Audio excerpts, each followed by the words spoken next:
ஓம் நம சிவாய நமக. அனைவருக்கும் வணக்கம். வீடுகள்லையும் சரி, கோவில்கள்லையும் சரி, பூஜை செய்யக்கூடிய பெண்கள் இந்த பதிவை முழுவதுமாக பாருங்கள். சாஸ்திர சம்பிரதாயப்படி முக்கியமான இந்த குறிப்புகள் நம்ம சரிவர செய்யும் பொழுது தான் அதில் நமக்கு பலன் கிடைக்கும் அப்படிங்கிறது. இந்த பதிவில் நம்ம செய்யக்கூடிய அனைத்து விதமான விளக்கேற்றுவதிலிருந்து சுவாமிக்கு நெய்வேத்தியம் படைப்பது, இப்படியான பல விஷயங்களை எப்படி சரியாக செய்யணும், வெற்றிலை பார்க்க வைப்பது கூட, இப்படியான பல கருத்துக்களை, இந்த சாஸ்திர குறிப்புகளை இன்றைய பதிவில் நம்ம தெரிந்து கொள்ள போகிறோம். இதை தெரிந்து கொண்டு நீங்கள் அதற்கப்புறம் பூஜை செய்யும் பொழுது அதில் நல்ல ஒரு பலன் கிடைக்கும் அப்படிங்கிறது தான் நிதர்சனமான உண்மை. சிலருக்கு தெய்வ வழிபாட்டின் மீது அதிகமாக ஈடுபாடு இருக்கும். அவர்கள் இறைவனுக்காக செய்யக்கூடிய சின்ன சின்ன வேலைகளை கூட பார்த்து செய்வார்கள். தவறியும் சாஸ்திரம் தவறியும் எதையுமே பார்த்திங்கன்னா செய்யக்கூடாது என்று நினைப்பார்கள். அந்த வரிசையில் ஒரு சில ஆன்மீக ரீதியான குறிப்புகளை சரிவர இந்த பதிவின் மூலம் நம்ம தெரிந்து கொள்ள போகிறோம். ஆன்மீகத்தின் மீது அதிக ஈடுபாடு கொண்ட பெண்களோ ஆண்களோ இந்த பதிவில் சொல்லக்கூடிய குறிப்புகளை முழுவதுமாக கேட்டு பயன்பெறலாம். கோவிலுக்கு செல்லும் பொழுது எப்போதுமே பார்த்திங்கன்னா கொடிமரத்துக்கு கீழே கற்பூரம் ஏற்றினால் காற்றில் அது உடனே அணைந்து போய்விடும். கட்டியாக இருக்கக்கூடிய கற்பூரத்தை நசுக்கிவிட்டு தூள் செய்து ஏற்றினால் அந்த கற்பூரம் அடிக்கும் காற்றெல்லாம் பார்த்திங்கன்னா நின்று எரியும். அதை பார்த்திங்கன்னா நசுக்கி நம்ம தூள் செய்து ஏற்றும் பொழுது நல்லா எரியும், காற்று அடித்தாலும் கூட. அதே போல் பொதுவாக பூஜை அறை என்றால் அதில் இந்த வெற்றிலை பாக்கு வைப்பது அப்படிங்கிறது முதலிடத்தில் உண்டு. சுபகாரியங்களுக்கு பூஜை செய்யும் பொழுதும் 4 வெற்றிலை 2 பாக்கு என்ற கணக்கில் நம்ம வைக்க வேண்டும். அதுவே இப்போ திதி தர்ப்பணம் கொடுக்குறோம், தவசம் போன்ற திதிகளுக்கு நம்ம இது பண்ணுறோம்னா 1 வெற்றிலையும் 1 பாக்கும் பயன்படுத்த வேண்டும் என்பது குறிப்பிடத்தக்கது. அதே போல் பார்த்திங்கன்னா நம்ம விளக்கேற்றி வைத்திருப்போம், மறுநாள் திரும்ப நம்ம விளக்கேற்றதோம்னா நெய்யை, அதாவது அதில் நெய் ஊற்றிருக்கோமோ நல்ல நெய்யோ, இப்படி எதுவாக இருந்தாலும் அதை நம்ம நாளைய தினம் கழுவிட்டு தான் திரும்ப அந்த விளக்கேற்றுவோம். அப்படி ஏற்றும் பொழுது அந்த எண்ணெயை ஒரு சின்ன கிண்ணத்தில் ஊற்றி வைத்து விட்டு அதன் பின்பு தான் விளக்குகளை நம்ம சுத்தம் செய்ய வேண்டும். அதை அப்படியே பார்த்திங்கன்னா நம்ம கீழே ஊற்றி விடக்கூடாது. இந்த மீதமான பழைய எண்ணெயை ஒரு அகல் விளக்கில் ஊற்றி நிலைவாசலில் நம்ம தீபம் ஏற்றலாம். சமையலறையில் கூட அந்த எண்ணெயில் நம்ம தீபம் ஏற்றி வைக்கலாம். எந்த வகையிலையும் அதை நம்ம கீழே ஊற்றி விடக்கூடாது. அது நமக்கு ஒரு தெய்வ குத்தமாகிவிடும் அப்படின்ட்டும் கூறப்படுகிறது. நம்மில் நிறைய பேர் இப்போது கோமதி சக்கரத்தை வீட்டில் வைத்து வழிபாடு செய்வதை வழக்கமாக வைத்திருக்கின்றோம்.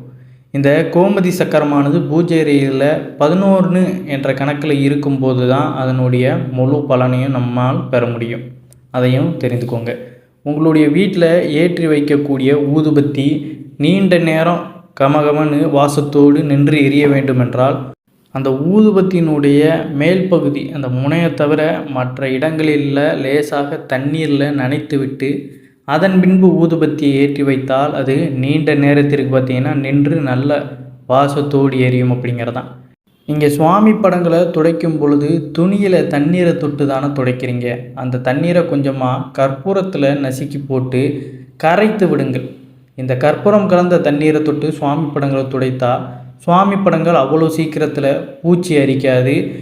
வாரந்தோறும் வரும் அந்த சனிக்கிழமையில் பார்த்திங்கன்னா நவதானிய அடத்தோசையை நல்லெண்ணெய் விட்டு சுட்டு சாப்பிட்டிங்கன்னா நவகிரகங்கள் திருப்தி அடையும் என்றும், இதனால் அஷ்டமச்சனி, கண்டகச்சனி, ஏழரை சனி இவைகளின் தாக்கம் குறையும் என்று சாஸ்திரத்தில் கூறப்பட்டுள்ளது. நம்முடைய கர்மாவை மாற்றக்கூடிய சக்தி அன்னதானத்திற்கு உள்ளது. வீடு வாசல் சொந்தம் பந்தம் தொழில் இவைகளுக்கு இழந்தவர்கள் இருப்பாங்க பார்த்தீங்களா, அவங்களுக்கெல்லாம் நீங்கள் அன்னதானம் அளிப்பது மிகுந்த ஒரு சிறப்பான பலனை கொடுக்கும். நம்மளுடைய கர்மா முழுவதுமாக குறையணும்னா நீங்கள் எந்த அளவிற்கு அன்னதானம் செய்கிறீங்களோ அந்த அளவிற்கு நம்மளுடைய கர்ம வினைகள் முற்றிலுமாக அகலும் அப்படிங்கிறதான் நிதர்சனமான உண்மை. அதே போல் உங்களுடைய முன்னேற்றத்தை பார்த்து மற்றவர்கள் விடும் பெருமூச்சு நீங்கள் வேண்டுமென்றால் உங்களுக்கும் உங்களது வீட்டிற்கும் சாம்பிராணி புகை போடுவது நல்லது. அதாவது ஒரு நல்ல சுச்சுவேஷனில் நீங்கள் வளர்ந்துக்கிட்டு வாரீங்க அப்படிங்கிற பட்சத்தில் அது எல்லோருக்குமே தெரிய வருதுன்னா தினமும் கண் திருஷ்டிக்காக இரவு தூங்குவதற்கு முன்னாடி சுற்றி போடுவது, வீடு முழுக்க பார்த்திங்கன்னா சாம்பிராணி புகை போடுவது, இது எல்லாமே நீங்கள் வெளியில் எல்லா விதமான எதிர்வினைகளும் கலந்து வந்தாலும் வீட்டிற்குள்ள அந்த தாக்கமானது இருக்காமல் இருப்பதற்கு அந்த இறையாற்றல் வீட்டிற்குள்ளே நீங்கள் பெருக்கி வைப்பது உத்தமம். அதே போல் பார்த்திங்கன்னா புதன்கிழமை அன்று உங்களது வீட்டில் இருக்கக்கூடிய ஆடை ஆபரணங்கள் பொன்பொருள் இவைகளை எவருக்கும் கொடுக்கக்கூடாது. அப்படி கொடுத்தால் உங்கள் கையில் இருக்கும் மகாலட்சுமி அடுத்தவர்களிடம் சென்று விடுவாள் என்று சாஸ்திரத்தில் கூறப்பட்டுள்ளது. வெள்ளிக்கிழமை செவ்வாய்க்கிழமை என்றும் யாருக்கும் அரிசி நெல் கோதுமை போன்ற எந்த ஒரு உணவு பண்டத்தையுமே இனாமாக கொடுக்கக்கூடாது. அதாவது யாருக்கும் பார்த்திங்கன்னா இனாமாக நம்ம வாங்கக்கூடாத பொருட்கள் அப்படிங்கிறது இந்த அரிசி நெல் கோதுமை போன்ற பொருட்கள் உணவு பண்டங்களை வெள்ளி செவ்வாய்க்கிழமைகளில். உங்களது பிரச்சனைகளை நீக்குவதற்கு நீங்கள் ஏதாவது ஒரு பரிகாரத்தை செய்து வந்தால் தோலாலான செருப்புகள் இந்த பர்ஸு பெல்ட்டு இவைகளை உபயோகிப்பதை நிறுத்திவிடவும். ஏனென்றால் இவைகளை அணிந்து கொண்டு செய்யும் எந்த ஒரு பரிகாரமும் பலிக்காது அப்படிங்கிறது தான் நிதர்சனமான உண்மை. இப்போ விரதம் இருப்பவர்கள்லாம் பார்த்திங்கன்னா செருப்பு அணிய மாட்டாங்க. அதற்கென்று பார்த்திங்கன்னா ஒரு துண்டு, அதற்கென்று பச்சை வேட்டியோ காவி வேட்டியோ தான் அணிந்திருப்பாங்க. விரதம் இருப்பது அப்படிங்கிறதே நம்மளுடைய மனதை கட்டுக்குள் கொண்டு வந்து நம்ம இறைவனோடு ஒன்றி கலந்திருப்பதற்காகத்தான். அதனால் இந்த அடக்குமுறைகள் இந்த ஒழுக்கமுறைகள் இறைவனிடத்தில் நம்மளை மேன்மைப்படுத்தி கொண்டு செல்லும் அப்படிங்கிறது. அதனால் விரதம் இருப்பவர்கள் ஒரு பரிகாரத்தில் ஈடுபடுறீங்க, அதனால் இந்த விஷயங்களை தவிர்த்து விடுவது நல்லது. கழுத்தை நெரிக்கும் கடன் பிரச்சனை உள்ளவர்கள் தொடர்ந்து 16 நாட்கள் கோவிலுக்கு கொள்ளு தானம் செய்ய வேண்டும். இந்த கொள்ளு தானம் செய்யும் பொழுது நமக்கு எவ்வளோ பெரிய கடன் பிரச்சனை இருந்தாலும் அது கொஞ்சம் கொஞ்சம் குறைவதற்கு வாய்ப்பு இருக்கின்றது. தொடர்ந்து நம்மளுடைய வீட்டில் 43 நாட்கள் கோமியத்தை வீட்டில் தெளித்து வந்தால் வீட்டில் இருக்கக்கூடிய பீடை அப்படிங்கிறது நீங்கும். கணவனின் அன்பை முழுமையாக மனைவி பெற வேண்டுமென்றால் விசாக நட்சத்திரத்தில் மனைவி விரதமிருந்து முருகப்பெருமானையும் வள்ளி தேவியையும் வழிபாடு செய்வது நல்ல ஒரு சிறப்பான பலனை கொடுக்கும். நீங்கள் கடனாக அடுத்தவர்களுக்கு ஏதாவது ஒரு பொருளை அளிப்பதாக இருந்தால் அன்று சுவாதி நட்சத்திரமா என்று நாட்காட்டியில் பார்த்து கொள்ளுங்கள். ஏனென்றால் நீங்கள் கடனாக கொடுக்கப்படும் பொன் பொருள் பணம் எதுவாக இருந்தாலும் அது திரும்பி வராமல் போக அதிகம் வாய்ப்புள்ளது இந்த சுவாதி நட்சத்திரத்தில். அதனால் அதையும் பார்த்து கொள்ளுங்கள். திருவோணம் அன்று விஷ்ணுவையும் துளசியால் அர்ச்சனை செய்து துவரம்பருப்பு பாயாசம் நைவேத்தியம் வைத்து அந்த பிரசாதத்தை அனைவருக்கும் நீங்கள் தானமாக வழங்கினால் சொத்து வாங்கும் யோகம் அமையும் அப்படிங்கிறது ஒரு நிதர்சனமான உண்மை. திருவோண நட்சத்திரத்தன்று இந்த மாதிரியான பரிகாரத்தை நீங்கள் செய்வது நல்ல ஒரு பலனை கொடுக்கும். ஒரு உதவி, ஒரு தொழில் செய்கிறீங்க, அதில் உங்களுக்கு நல்ல ஒரு உதவி வேணும், ஒரு முன்னேற்றம் வேணும் அப்படின்னு நினைக்கிறீங்கன்னா மற்றவர்களிடமிருந்து எப்படிப்பட்ட உதவியுமே நீங்கள் சுலபமாக பெறுவதற்கு மிருகசீச நட்சத்திரத்தில் முருகப்பெருமான வழிபட்டு உதவிகளை யாசித்தால் கட்டாயம் நீங்கள் கேட்ட உதவி கிடைத்துவிடும் அப்படிங்கிறது. மிருகசீரிஷ்ண நட்சத்திரத்தில் முருகப்பெருமான வழிபட்டு வந்தாலே நீங்கள் யாரிடம் எந்த உதவி கேட்டாலும் மறுக்காமல் உங்களுக்கு அதை உடனே செய்து கொடுப்பாங்க அப்படிங்கிறது தான் நிதர்சனமான உண்மை. அதே போல் நம்ம விசேஷம் அல்லது அன்றாட பூஜைகள் செய்யும் பொழுதும் கூட நிவேதனமாக தேங்காவை வைப்பது வழக்கம். அப்படி வைக்கும் தேங்காவை தாராளமாக நம்ம சமையலுக்கு உபயோகிக்கலாம். அதில் எந்த சந்தேகமும் நீங்கள் கொள்ள தேவையில்லை. ஆனால் அந்த தேங்காயில் சமைத்த உணவுப் பொருட்களை நிவேதனமாக மறுபடியும் தெய்வங்களுக்கு படைக்கக்கூடாது என்பது நியதி. இந்த தவறை இனி ஒருபோதும் செய்து விடாதீர்கள். இதுவரை செய்து கொண்டு இருந்தாலும் இதற்கப்புறம் தெரிஞ்சதுக்கப்புறம் அதை செய்யக்கூடாது அப்படிங்கிறது. ஏன்னா இறைவனுக்கு படைச்சிட்டோம், அவர் அதை ஏற்றுக்கொண்டார். திரும்ப அதை கொண்டு போய் நம்ம சமைச்சு திரும்ப கொண்டு போய் இறைவனுக்கு அதை படைக்கக்கூடாது. இந்த தவறு பார்த்திங்கன்னா யாரும் செய்ய மாட்டாங்க. தெரியாதவங்க யாரும் செய்திருந்தாலும் அதை இனிமேல் திருத்தி கொள்ளுங்கள். அதே போல் நெய்வேத்தியங்களை படைக்கும் பொழுது நேரடியாக நம்ம எந்த ஒரு பாத்திரங்கள்லையும் படைக்காமல் இயற்கையாக கிடைக்கும் அந்த வாழை இலை அல்லது தெய்வீக இலைகளை வைத்து அதன் மேல் நெய்வேத்தியம் படைப்பது சிறந்த முறையாகும். நீங்கள் கோவிலுக்கு செல்வதற்கு முன் கட்டாயம் வீட்டில் கோலம் போட்டு விட்டு தான் செல்ல வேண்டும். அதுபோல் வீட்டில் விளக்கேற்றி விட்ட பின்னர் கோவிலுக்கு செல்வது தான் நல்லது. இந்த விஷயத்தையும் கட்டாயம் தெரிந்து கொள்வது நல்லது. நீங்கள் மாலை நேரத்தில் அதாவது கோவிலுக்கு போவதாக இருந்தாலும் சரி, காலை வேளையில் கோவிலுக்கு போகிறதா இருந்தாலும் சரி, வீடை முதல்ல தூத்து தொளித்து கோலத்தை போட்டுட்டு வீட்டிற்குள்ளே விளக்கேற்றி சின்னதாக ஒரு வழிபாடு செய்து விட்டுட்டு நீங்கள் எந்த கோவிலுக்கு போகிறீங்களோ அந்த இறைவனை நினைத்து விளக்கேற்றி வழிபாடு செய்து விட்டுட்டு அதற்கப்புறம் தான் அந்த கோவிலுக்கு போகணும். மாலை நேரமாக இருந்தாலும் சரி. இப்போல்லாம் பார்த்திங்கன்னா மாலை நேரத்தில் யாருமே தூத்து தொளித்து கோலம் போடுவது கிடையாது. ஒரு சில இடங்களில் பண்ணுறாங்க, ஆனால் மித்த இடங்களில் பண்ணுவது கிடையாது. மாலை நேரத்துலையுமே தூத்து தொளித்து கோலம் போட்டு வீட்டிற்குள்ளே மாலை நேரத்தில் விளக்கேற்றுவது அவ்வளோ விசேஷம் வாய்ந்தது. அதை யாரும் தவற விட்டுறக்கூடாது. அப்படி விளக்கேற்றி வழிபாடு செய்து விட்டதுக்கப்புறம் தான் நீங்கள் கோவிலுக்கு சென்று கோவிலில் உள்ள இறைவனை வழிபாடு செய்யணும்.